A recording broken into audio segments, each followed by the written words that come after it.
Good day, everyone. Good day. Just getting myself sorted out here. What's the topic today? Finding my sweet spot in the wealth management industry. Finding my sweet spot in the wealth management industry, in the landscape there. And that's really what we're here to talk about today. I'll have about an hour with you. I really look forward to sharing some insights, some information, and hopefully you'll find it interesting enough to join us on this journey. So the big question that I like to ask is actually maybe two or three questions, and I'll introduce myself in a way. So basically, the first question I want to ask myself is, okay, in a world of wealth management, both in my country and the neighboring countries, are there real tangible opportunities? What are the real tangible opportunities for me? Perhaps even finding my sweet spot. Where do I fit in the world of private banking, in the world of tied insurance agents or independent financial advisors, or right now there's what we call the multifamily offices. Where do I find my sweet spot? Where do I fit in? What are my opportunities? And the most important question is, after figuring all this out, is how do I go about addressing and going after this high net worth market? So keeping in mind the high net worth market, it should be a definition that is imposed upon myself, right? Is a high net worth market somebody with $1 million and above, US, somebody a little bit lesser, somebody a little bit more. So this is really what the kind of nature and the opportunities I would like to share with you in today's webinar. So a little bit about myself. My name is Carl Thong. I'm Singaporean. I've been an entrepreneur for 35 years this year. And how am I involved in the financial services industry? I'm involved in a number of different ways. We provide learning workshops for private bankers who are our clients there, from the UBS to the Julius Baer to the Bank of Singapore, the UOB private banks, to the DBS private banks. We work with all these private banks, both Asian-centric banks as well as international banks. We also work with the large banks like the Standard Chartered banks of the world, HSBC, what we call the universal banks, who's got a private bank division. So our firm works intimately with them. We built the capabilities and the capacity of their wealth managers. I've also been a salesperson for pretty much this whole time being in business, 35 years or so. What have I sold? Well, a variety of stuff I've sold. I used to sell vitamins. Then I sold medical call center services. At one point in time, I even sold HIV test kits. Yes. I've sold asset management services, financial services. I sold money as a general partner of a venture capital firm and raised capital from limited partners. I've also even sold a football club. Yes, English Premier League football club. So I've been in sales for pretty much most of my professional life, and I'm here to share with you some ideas, some concepts, some frameworks that perhaps can help enhance and help elevate your game within the wealth management industry.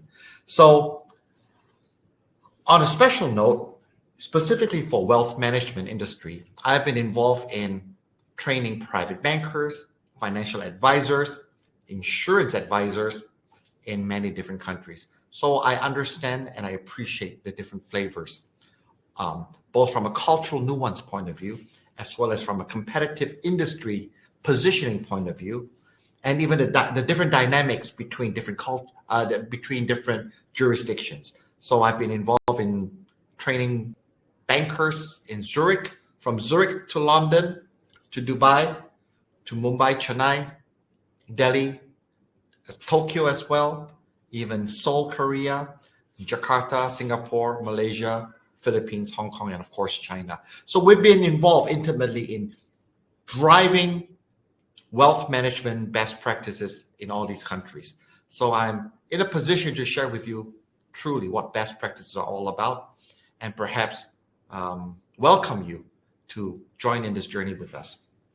So I want to come back to the first few questions I asked. So in the world of wealth management industry today, what are the opportunities? Number one. Number two, how do I fit in? Where's my sweet spot? And number three, how do I go about and get started? And perhaps I'm already perhaps involved in working with 1, 2, or 3 clients that are high net worth clients. So if that's your situation, then the question is, how do I scale and replicate that success? Taking what I do already very well, my unconscious competence, and make it a little bit more deliberate.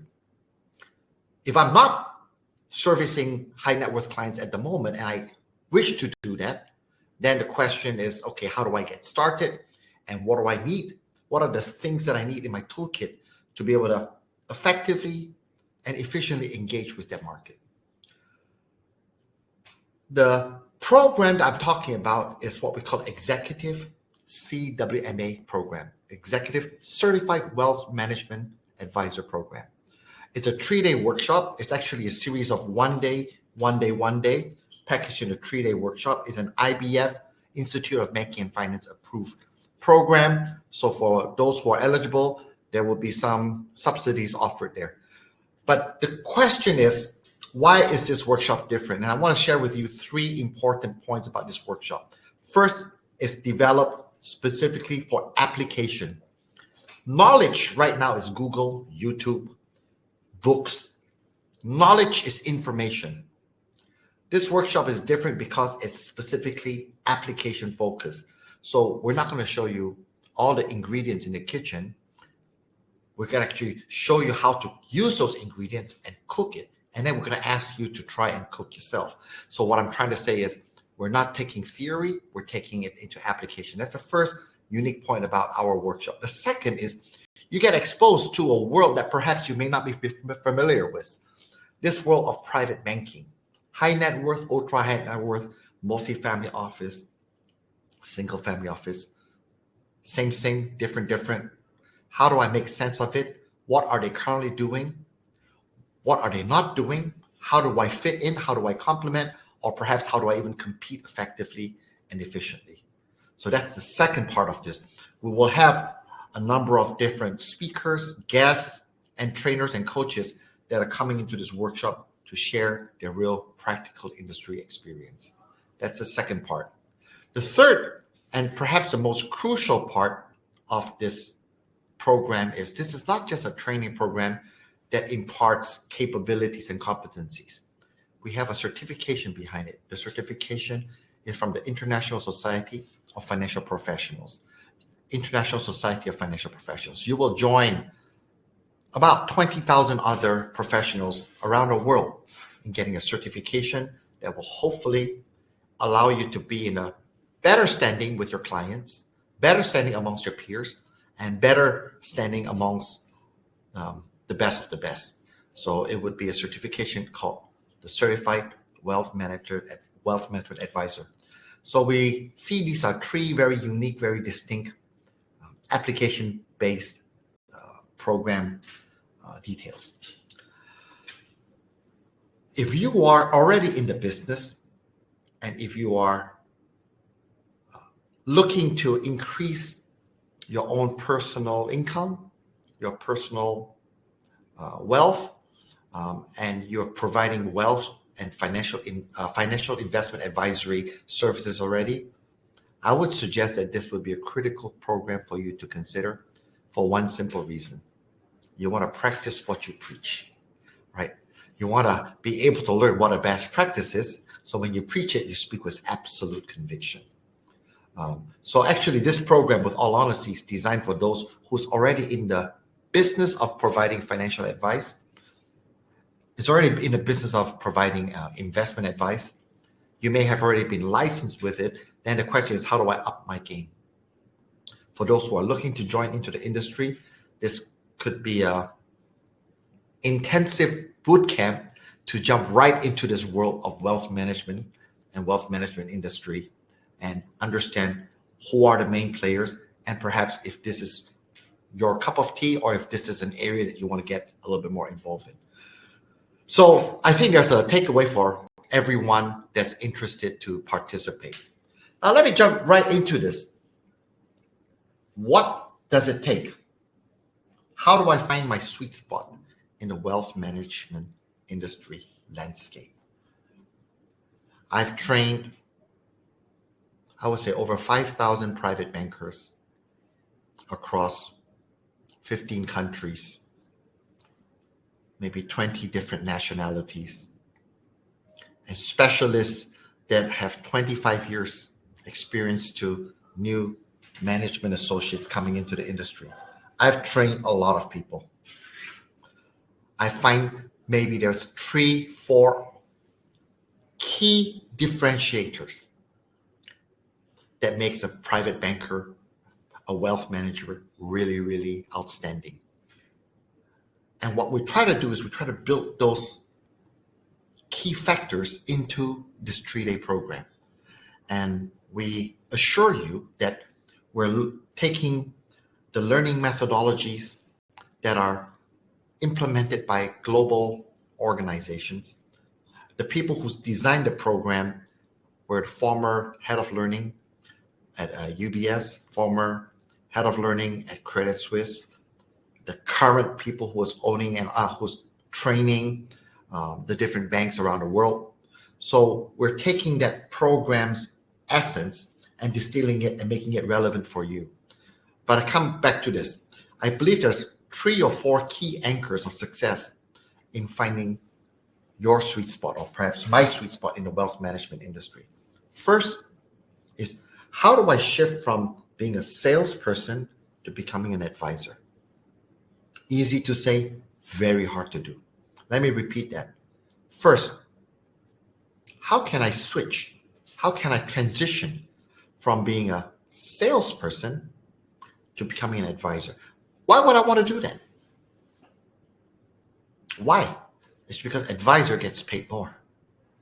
Advisor sometimes gets paid even though when the sale is not happening. Is that a fair statement? Right? Think about that. Sales can often become transactional in nature. Advisor generally becomes strategic. So in this workshop, we will let you know and help you differentiate the difference between what are the 3 types of conversations that result in business. One is called transactional conversations, transactional sales conversations. It's very similar to you going to a shop, like a Lululemon shop or a Giordano shop or even a Starbucks, and ordering. So when you do that, that's a transactional sales. Nothing wrong with it. Happy, business happens. Most of you are already experts in transactional selling. The second type of sales conversation is about problem conversations. These are conversations usually with people who already trust you. They say, look, Carl, I have this challenge, I have this problem. What do you think I should do with it? The good news is they're coming to you. The bad news is they may not just be coming to you. They may be looking for 3 or 4 quotations, correct? They may be using other quotations to squeeze pricing on you. So that's the second type of conversation. The third type of conversation tends to be strategic, where the nature of the conversation is not anchored around a specific product or service, but rather a strategic dialogue. For example, they may come to you and say, you know what? Nobody's ever had that conversation with me. Nobody spoke to me about this before. Now I know what I need to be thinking about. One of those conversation key opening lines could be, Mr. Client or Miss Client, what are your wealth managers with other banks doing to make sure that your portfolio is ready should another COVID happen?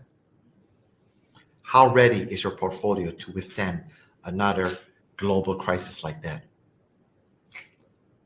That turns the nature of the conversation from selling a product or a service to starting to build a capability statement for yourself. And that's the power of joining this workshop, is to be able to start to transition a transactional sales conversation, a problem conversation, and graduating that into what I call a strategic conversation.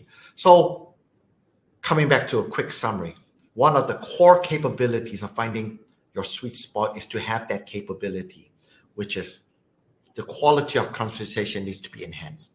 Let's be very open, let's be very frank. Most financial industry players, from the life insurance companies to the mutual fund companies to the private banks, their products are very similar. Pricing is often very competitive. And it's okay, that's what the landscape is. But what makes a great wealth manager is not a better product, generally speaking, or it's not a better price. Hopefully you're not competing on price, but it's actually the ability to engage based on two things: trust and the quality of conversation. So I think building trust and having a quality of conversation is an extremely important anchor of success as a wealth manager. And in this program, we'll spend plenty of time, in fact, the majority of time, to fine-tune with you your specific art and science around that area. The second thing is perhaps a little bit more subtle, but just as powerful, is in this workshop, we're hoping to spend 3 days to start to impart with you a certain mindset, a certain posture. What do I mean by that? We think the best wealth managers don't sell. In fact, we have this motto: don't sell. To be the best wealth advisor, don't sell. Help client buy. Let me repeat that. That's also almost a mindset shift that requires a little bit of socializing within yourself and amongst your cohort of participants. Don't sell, but help clients buy. What that fundamentally means is we change our posture of, I know there's pressure on revenue and there's pressure on sales, and there's a lot of self-imposed pressure and maybe imposed pressure by your team head or your agency manager. But if you can go into a client meeting for 25, 45 minutes or even an hour and have a slightly different posture and mindset of, I'm not here to sell you, I'm here to help you buy. The question is, what are you buying? What do you need to buy? What do you want to buy? And how do I get engaged with you so that engagement becomes much more meaningful? So the second part goes very well hand in hand with the first part. Basically, quality of conversation. How do I improve the quality of conversation? And then how do I engage the client with a posture and a mindset of, don't sell, but let me help you buy. Unfortunately, although with the most effort put into this, it may still be insufficient to be a world-class wealth manager, because fundamentally you need to have not just soft skills and a mindset shift, but you need to have some technical skills. Portfolio construction. No, we're not going to train you on how to develop a new mutual fund or a structured product, but fundamentally you need to know what a structured product is, or what goes into a mutual fund and why is it different from just buying single equities, and how is a mutual fund different from an ETF. I think those are technical knowledge that we hope that you would have some good grounding before coming into the workshop. If you don't, coming to the workshop will allow you to have an opportunity to test your knowledge with everybody else and your technical skills, right? The whole concept behind what we're going to do is we're not going to give you an exam on whether you know how to calculate the alpha or look at the specific risk tolerance levels. No. What we want to do is to take those technical skills and knowledge and bring it into the client conversation. How do you synthesize, assimilate, sometimes often very difficult, complex technical skills and knowledge, product information, and how do you bring that into the client conversation so the client understands that your job is to not show them the ingredients, but your job is to cook the dish that they want or they need to eat and be willing to pay for it handsomely. So let me repeat this. A component of a successful wealth management advisor is quality of conversation. The second component is perhaps a mindset shift. The mindset of how to not sell, but help clients buy. The third is to synthesize the technical skills and knowledge and bring it into the client conversation so it deepens the relationship and trust is being built. There are 24 core competencies, which I will share with you in a bit. And those 24 core competencies are aligned to industry industry best practices and are aligned to actually some statutory bodies as well. So we've looked at a whole host of different ways to help you to become more effective in the most practical manner. So in summary, the key components of this workshop will try to integrate soft skills, and that is quality of conversation. How do I coach the client to be a more sophisticated buyer of my solutions? Let me repeat that. How I can tell a high net worth person what they should or shouldn't do. Yes, I could, but they probably won't listen to me. So to improve the quality of conversation, if I have this mindset of how do I coach my client to be more sophisticated buyer of my solutions? So that's a quality of conversation. How do I shift my mindset? So I'm not just doing hard selling, but I'm shifting my mindset to say, I'm not here to sell you something. I'm here to understand what are you interested in buying, why, what's the motivation behind it, and then map it back to the first point, improving the quality of conversation. And finally, synthesizing technical skills and knowledge into the conversation. The moment of truth for every wealth manager is very simple. Whether you're acquiring clients, which is prospecting, which we'll cover, or whether you're doing a portfolio review, which is part of your farming, from hunting to farming, the moment of truth is very simple. In that 45-minute, 1 hour, 1.5 hour, 90-minute conversation with the client, face-to-face, are you able to make an imprint? Are you able to get the next meeting? Are you able to get the client to say, interesting, I love what I'm hearing. Yes, I understand the portfolio is not up, and I see that's an opportunity to do dollar cost averaging. Or, wow, I'm so impressed with your service. And yes, since you asked me for a referral, I'm happy to introduce you to my brother, who's my co-director in this company. So the whole concept behind this 3-day workshop is to come back to that essence. In that 45-minute, 1 hour, 1.5 hour meeting, are you able to make an impressionable, a positive and impressionable statement about yourself, about your services, and about the platform that you're representing, whether you're representing an insurance company as a tied agent, are you representing an asset management firm, are you an independent financial advisor, and you represent the platform that you're operating in. It's all about that moment of truth. So I hope you're comfortable to feel that what we're trying to help is actually to improve that 45 minutes. The best Olympic winners, Usain Bolt is a great example of that. If you don't know Usain Bolt, you can take a look at him, Google him up. He's a world record sprinter.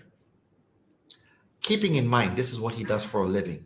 He practices every day. He practices every day for 4 years. He practices every day for 4 years. He practices hours and hours. But when it comes to a competition during the Olympic time, the moment of truth is 11 seconds. I think this is record. His sprint. So we were taking that same type of approach in working with you.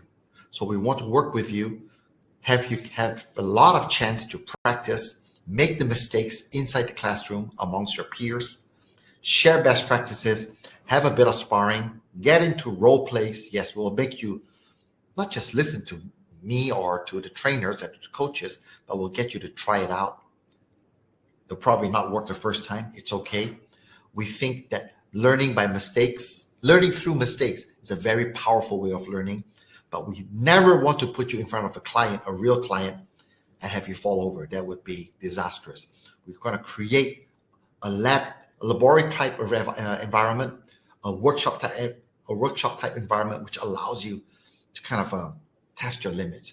We assure you, after 3 days of workshop, you'll be tired.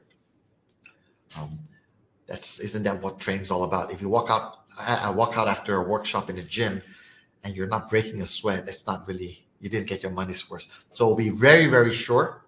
We'll be very, very sure to make sure that we have opportunities for you to exercise your muscles, your mental muscles, your verbal muscles, your listening skills as well. I'll pause for a minute and say, okay, one of the key tools that we will be working with you on is the skillful art of questioning. You may say, yeah, I've done questioning before. It's good. And you know what? We're not going to cover the basics of what's open and closed questions. We assume you know it. If you don't know it, go YouTube and watch a couple of videos before you come to a workshop, open and closed questions. Rather, we're going to look at a systematic way to coach prospects and a systematic way to coach clients for both hunting and farming. What questions to ask that will stimulate a much more strategic dialogue? When should I ask those questions? And that, of course, depends on the narrative of how comfortable I am in terms of the relationship I have. So when should I ask questions? What questions to ask and how to ask that questions? That's that triangle here. How to ask questions in a strategic way, when to ask, and what to ask. We'll give you frameworks that will allow you to look at the different framing of questions, the different intents of the questions, from questions that we're trying to solicit facts to questions that we solicit feelings. Why? Because in the wealth advisory, in sales, especially strategic consultative selling, feelings are just as important, if not more important, than facts. So how do we ask questions in a meaningful, well-crafted, well-prepared way to ask about questions about the prospect or the client, about facts, about feelings, and even have the client or the prospect start to think in a very reflective scenario, reflective questions. So factual questions, feeling or probing or discovery questions, and finally reflective questions. When should I ask those questions? How should I go about it? I'll give you 3 examples right now. Instead of saying, so, what do you plan to do when you retire? Or even some people may say, so, do you think you have enough money to retire? Instead of asking those questions, which are good, which are sufficient, but perhaps not best practice, maybe another way to pose that same question is this: Mr. Client, if you had, Mr. Client, a white paper, and you're to draw out on this white paper what you're doing during retirement, what pictures would you be drawing? How would that picture look like? So by asking that question, immediately you shift it from a question that may push the client back and say, are you trying to sell me some retirement plan? It's like, do you have enough money for it? Do you need a savings account? Rather, you're trying to help the client to say, okay, imagine retirement. If it's a blank piece of paper, how would you draw that retirement? Where will you be? Who will be with you? What will you be doing? And then with that kind of questioning, positioning, the next step is to position a gap. So how far along are you in making sure that it becomes a reality? What we have just done in a very simple example is to just start to shift into perhaps a little more strategic conversation. Same thing about investments. For example, the client, you may ask, so what kind of investments do you like to do? Or what is your investment experience so far? Or is there any particular products that you like to invest in? All reasonable, all good, and all appropriate in certain times, depending on the maturity of the relationship and also even at the process in the sales cycle, right? In the prospecting of a wealth management client, there are 7 steps, and we'll go into deep details on each step of the 7 steps. But how can I reposition the same question in a slightly different tone, add a little bit of sprinkle of strategic flavor into it, and then to be able to expand that conversation a little bit more broadly before narrowing down to a solution. So perhaps instead of saying, what do you like to invest in? What have you invested in so far? Maybe ask this question, Mr. Client, Miss Client, in 2008, during the global financial crisis, what opportunities at that moment in time were you able to take advantage of? Just pause for a minute. Think about that. That completely changes the dynamic, because the client may say, well, I was not involved in a market. That will lead your conversation to something in a slightly different direction. So the client says, I lost a lot of money in the global financial crisis. That will allow you to understand how to better position. Or the client may say, actually, I was able to pick up some real good opportunities, and they'll give you the permission to proceed to say, how would you like to replicate that success? So when we look at wealth management and working with high net worth clients, this course does not really focus on content. Content is from Google and YouTube. We try to take all this and massage it so we can appreciate and have a deeper appreciation and understanding and articulation of context. So not content, but context. And the context is with a high net worth client in that moment of truth. So that's a second example. That's a second example of a good question to use that shifts from transactional to a little bit more of a strategic flavor. I'll give you one last one as an example of what we work on in the course. Here's an example. A very crude way of a wealth manager, an insurance specialist, an insurance financial advisor, or independent financial advisor, or even a private banker, a very crude way would be to ask this question. Mr. Client, when you die, who's going to get the money? Maybe that's a little bit harsh. Maybe a little more gentler way would be, Mr. Client, who do you want to take care of should something happen to you? That's much more gentler. But in this workshop, we're going to push you just a little bit more further. Maybe another more pleasant way or more strategic way to ask is, Mr. Client, just wondering, with the blessings that you have, who would you like to bless at the right moment in time with your success? Let me repeat that. Mr. Client, Mr. Client, for your loved ones, who would you like to bless and how with your success at the right moment in time? Well, you have to tell me, Mr. Client, how do you define the right moment in time? And perhaps even a question that's a little bit more awkward, which is actually, Mr. Client, just want to make sure the definition of fair when it comes to blessing your loved ones. The definition of fair when it comes to blessing your loved ones. Who's involved in that conversation? And how can we make sure that, there's harmony when it comes to blessing loved ones? Because you and I both know many, many situations where we personally know of people who end up having court cases, very ugly family disputes over inheritance, over all these things that success brings along. So financial success brings along. So I think these are some of the things that we would like to impart with you. Strategic questioning skills. I gave you 3 examples. In this workshop, in this 3-day workshop, we will be looking forward to creating a full library of those questions. And with a library of questions, we'll be able to then recognize opportunities of when to ask those questions at the right moment in time. In my opinion, even if you just walked away with that skill set, it's worth your investment in time. So I think I've given you a good flavor of what the eCWMA program is all about. Executive Certified Wealth Management Advisor Program. This program was designed initially 20 years ago.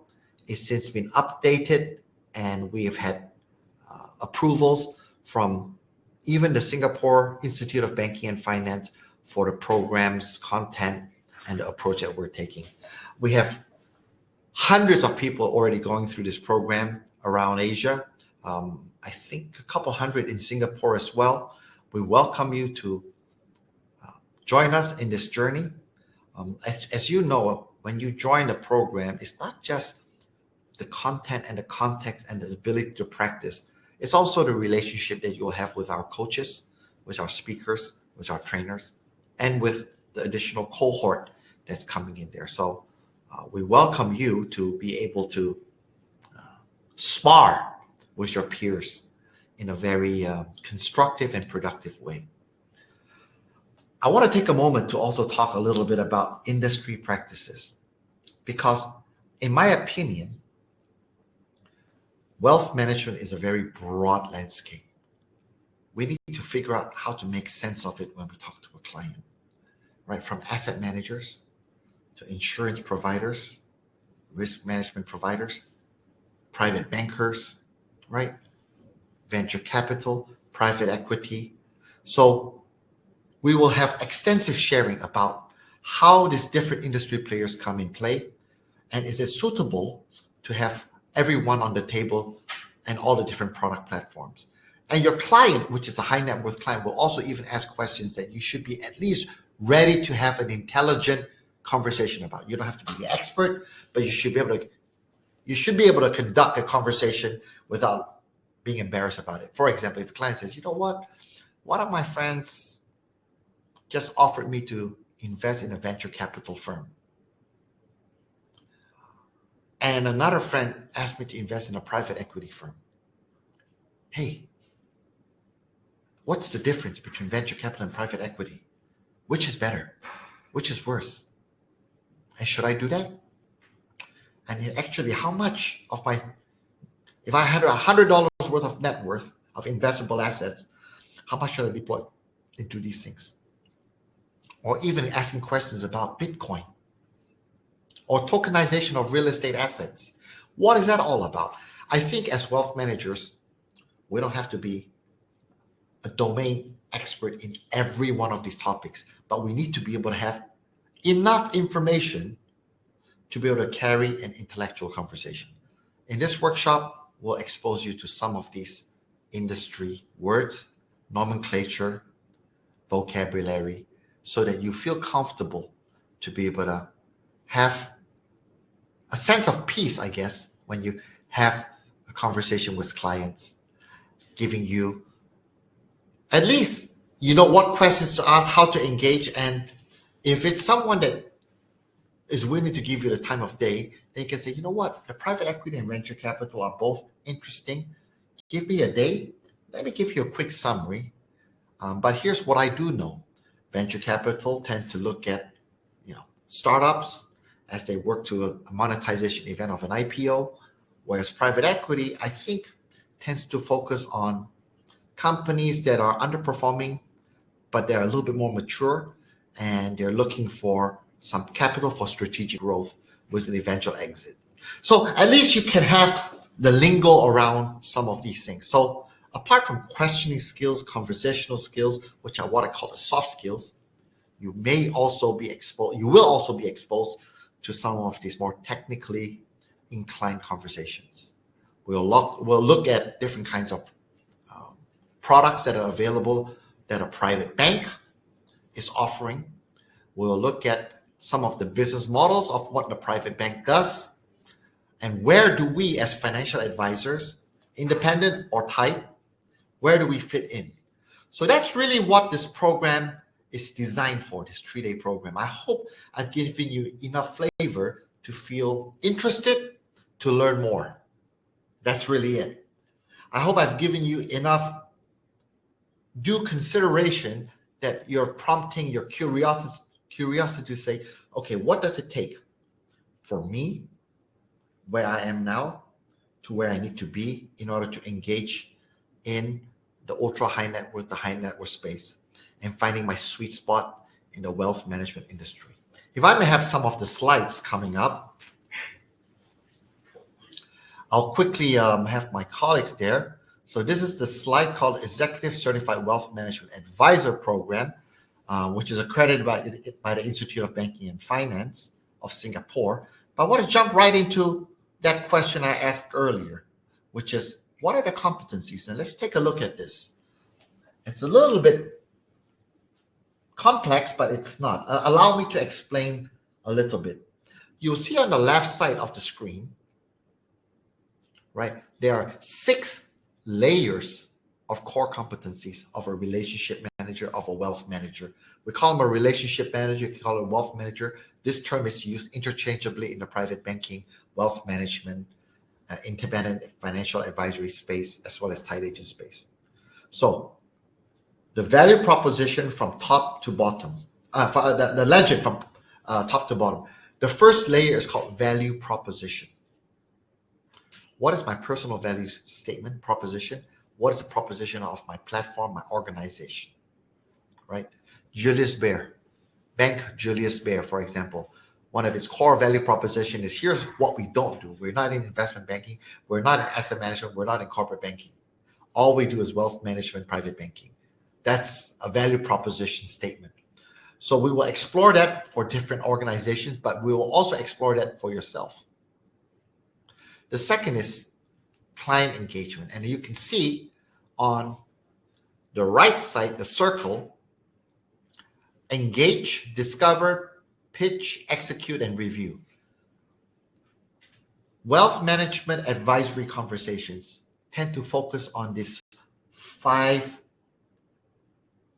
engagement modalities. How do I engage a prospect? How do I shift from engaging a prospect to discovering the prospect or the client's requirements and needs and wants? What is the difference between needs and wants? And what are priorities that they should be looking at? And then I come with my pitch. How do I present? How do I articulate what I'm providing and how does it fit into what I've discovered? Then I have to execute. Oftentimes, this is with some technology platforms that I may be using or executing with different product providers. And eventually, I need to be doing a portfolio review of some sort. How often do I do it? What's the structure of my portfolio review? Do I do it intentionally and systematically, or I do it in an ad hoc basis? Well, if you want to do it intentionally and systematically, this workshop on day 3 is the best time to actually organize your agenda. That's the second layer. The third layer is wealth management. So we believe in the practice of wealth management, there are 4 important activities. Client book management. Client book management is, am I speaking to the right clients with the right amount of time? Am I spending the right amount of time with the right clients? I think, yeah. Am I spending the right amount of time with the right clients? Pipeline management. How many prospects do I have in the pipeline? What's the difference between a suspect and a prospect? And how do I convert it into a client? How many steps are there? Where are my weaknesses? Where should I focus my time on? Account management for each and individual client. Do I have a written plan for me to grow this account? And consultative engagement. What is the frequency, the timing, and the rhythm with each of my clients? And what are the topics I want to cover over what period of time? So that third layer of wealth management is a wealth management practices. It's a little bit like best practice in sales management. The fourth layer, technical skills and knowledge, is about how do I formulate a wealth strategy with a client, for a client? As I formulate the strategy, which strategy by definition is choice? What are the choices I want to be looking at? By definition, I have to shift from strategy to a plan. So how do I formulate a strategy around wealth for my clients? And how do I develop a wealth plan? How do I appraise the client's life cycles? In fact, the life cycles, I would say seasons of wealth. And in wealth management, there are 5 seasons: wealth creation, wealth growth, wealth accumulation, wealth preservation, and wealth transfer.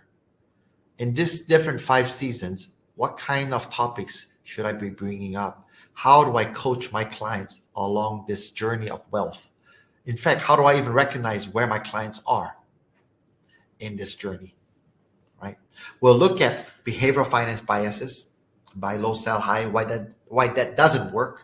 You may already know that, but how do I bring that into the client conversations? There's a lot of technical skills discussions there. We'll also help you articulate wealth principles. What does time in the market is much better instead of timing the market. And what does exactly that means? What does dollar cost averaging means?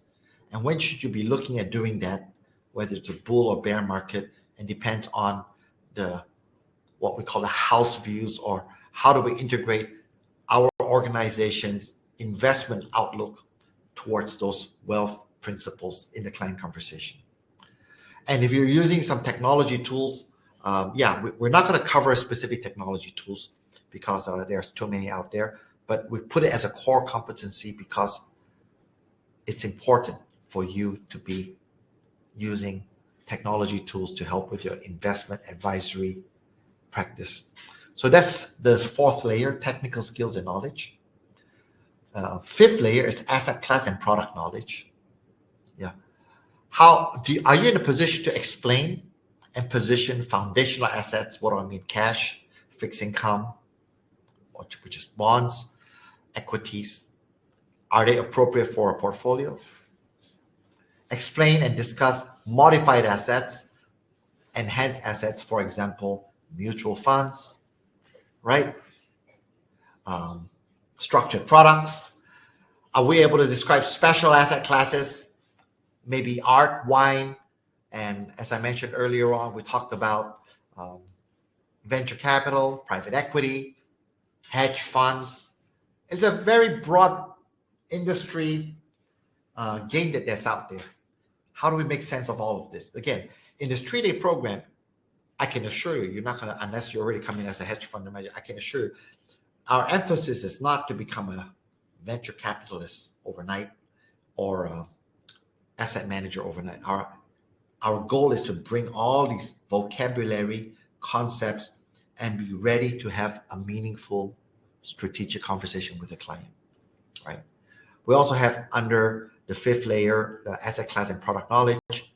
If you go around the circle here, understanding personal assets, right? And we put in there business, but we're not going to cover this in this wealth management program. The two things we will kind of not really cover is real estate and personal assets because but we put it in there as a core competency because it's important to have a very holistic view of that. And of course, we put in there explanation about risk management and insurance products. On these last three on the left side of the circle here in the fifth layer, we will talk about it, but we won't spend too much time because presumably you're coming into this workshop already being an expert, subject matter expert around insurance products, difference between endowment, whole life, term life. So you should be well equipped in that through other workshops. What I'm trying to say here is this circular core competency wheel is a very holistic approach to looking at what it takes to be a strong wealth manager, relationship manager. And lastly is we'll appreciate what are industry trends. What is fintech? How does fintech fit into wealth management? It certainly does. We look at different kinds of client segmentations. The regulatory and compliance requirements are part of the core competency, but we will cover it lightly because the regulations keeps changing, but you should at least know some of the basics. We appreciate what are the competitive landscapes, regardless of which organization you're representing, whether it's a tight agency with a life insurance provider or independent financial advisor with several providers, or even looking to collaborate, participate, join, or proactively engage with the private banking industry. Who are all the players? What are the advantages and disadvantages of working with different each one of them? And what are the unique value propositions of each one of them? So what we're interested in is you're the master chef. You need to know what are the ingredients out there so that you know how to use the right ingredients, use the right kitchen equipment to cook the right dish for the right client. So these are the core competencies, and we will certainly cover a majority of these core competencies and help you integrate and make sense out of it. There's 3 workshops. I'll let you read this. We'll try to demystify the private banking world. Many of you have come to us and say, exactly how do private banking industry work? Is there a difference between American private banks like the Goldman Sachs, the Swiss or the European or the Asian private banks, exactly what are the special products they carry? Why do clients buy them? Maybe we don't carry it. Should we carry it? Or maybe you don't have a position to carry it, but are there substitute or alternative products to what the private bankers are carrying? What do family offices and external asset managers do? How is it being set up? What are the commercial models? Even this important one, which comes back to our title of our webinar, what is my personal value proposition? How do I find my sweet spot? And then maybe the last and most practical thing is, where do I find rich people? How do I network with them? How do I bring them from an acquaintance to a friendship to become a client and an advisor?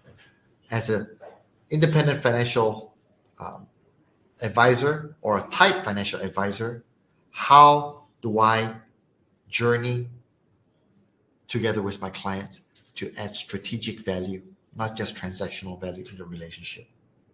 So these 3 workshops are designed for this program. I've mentioned this earlier on. It's all about synthesis of technical skills, product knowledge, industry knowledge, and advisory knowledge. And we focus not on content, because content you can YouTube, read a book, Google, but we focus on context. The trainers will share some insights, and we will certainly give you lots of chance to apply. Our goal is to make sure that you're able to create your own wealth advisory narrative, so that when you speak to the clients and you engage to the prospects, they're buying your capabilities, your advisory skills, your advisory capabilities, instead of simply a mutual fund. This is the final slide, I believe. Before we have some other slides, I'll ask my colleagues here to help out. But some questions we aim to answer along the way. Workshop 1. What's the private banking industry all about? What are the business models? What do private bankers carry in their bag? And maybe even how do the different private banks position themselves against each other, right? And then, very important, you'll look at one of the last boxes there. How do I compete if I don't have the same products as the client, as the private bankers carry, right? So that's really workshop 1. Workshop 2 is, okay, now I have that information and background. Let's start doing business. Where do I find these private bankers, private banking clients? Where do I find these high net worth clients? What are the steps to take them from a suspect to a prospect to a client, right? How do I build trust in a very expedited way? How should I go about asking those questions that we just spoke about 20, 30 minutes ago in a much more strategic way? How do I sound better than I did before?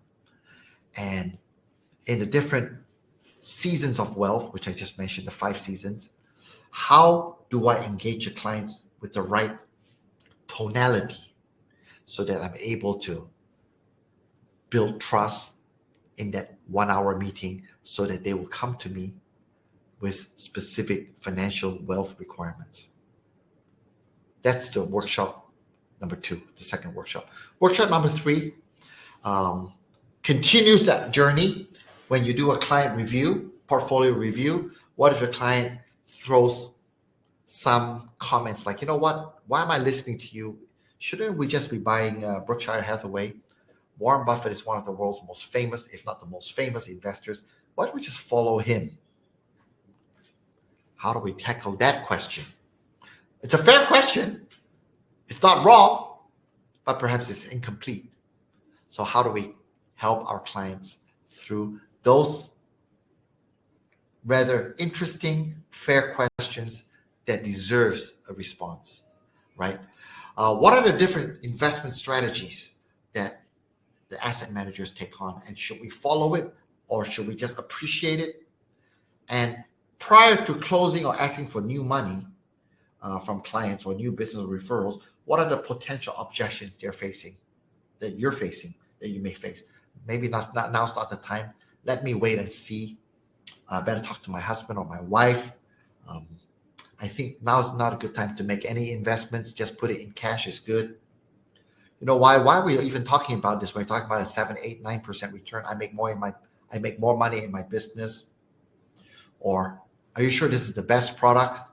How come it's so much more expensive than what other people are showing me? These are common objections. We will not shy away from it. We'll work with you. We'll craft a format, a framework to tackle some of these objections. So let me repeat. Workshop 1, overview, industry players. Workshop 2, finding those high net worth clients, trying to close on them. Workshop 3, when we're growing the relationship, farming, what are some of the potential challenges we're going to be facing there, as well as how do we actually help the client become better, more sophisticated clients for your own business. So that's really it. My last slide here is we're not going to focus on what you know and how much you understand.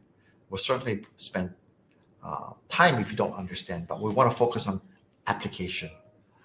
This framework is fundamental in how we train people to be practitioners, not just good in taking exams. We don't want you to do things automatically. The best Formula One drivers, the best basketball or volleyball players, the best golfers don't do things automatically or naturally. They do it systematically. And we are going to emphasize on that in our workshop. And finally is our job as trainers is not to teach you, but to facilitate. And what we're going to facilitate is for you to learn to synthesize mindset, technical skills, soft skills, and knowledge. There you have it. I think that's the end. This is the last slide. And the last slide that I would like to share with you, and I think my colleagues here may have some other slides to share with you. When you finish the 3-day program, you're going to join a group of financial professionals in this association called the International Society of Financial Professionals. It's founded 14 years ago, in 2010, I think. Let me say it's founded in 2010 in the United States. Today, I think this slide's a little bit old. Today, we have more than 20,000, I think, members globally. Right during the COVID period time, the founders of this organization, together with some local board members, they also set up the Singapore not-for-profit association to make sure that there's a much more amplified presence in the Asia Pacific region to service the Asia Pacific financial practitioners. So the Certified Wealth Management Advisor certification is one out of the many certifications that is available. All right, I believe there's a QR code. Let me just check here. Oh, this is an example right here. I won't spend too much time on this slide, but this is an example of the certification that you will get at the end of this. And this is the positioning of where we think the eCWMA program sits. You can see in the far right side is formative assessment, practical and formative. We love the CFA. It's very theoretical and summative, which is basically examination grades like O levels and A levels. And the practical application of the summative, the bottom right, is certifications like the CFP. We love all these programs. We think all these programs are important, but the eCWMA is positioned to be practical and formative. By definition, formative means we want you to learn to apply, and we give you feedback so that you become a better practitioner, a stronger practitioner. All right. I think this is the final slide. You can take a look at it. We look forward to journeying with you. We welcome you to ask questions. This is a QR code. Please take a look at this. Scan it with your mobile phone. Write into us. My name is Carl Thong. You can find me on LinkedIn. I'm very open to connecting with you. Just add me, Carl, C-A-R-L, Thong, T-H-O-N-G. I've been in the industry for a long time, and I'm very grateful for the chance to be collaborating with you today. And I look forward to collaborating with you in the classroom. There you have it. Have a good day, everyone. Thank you.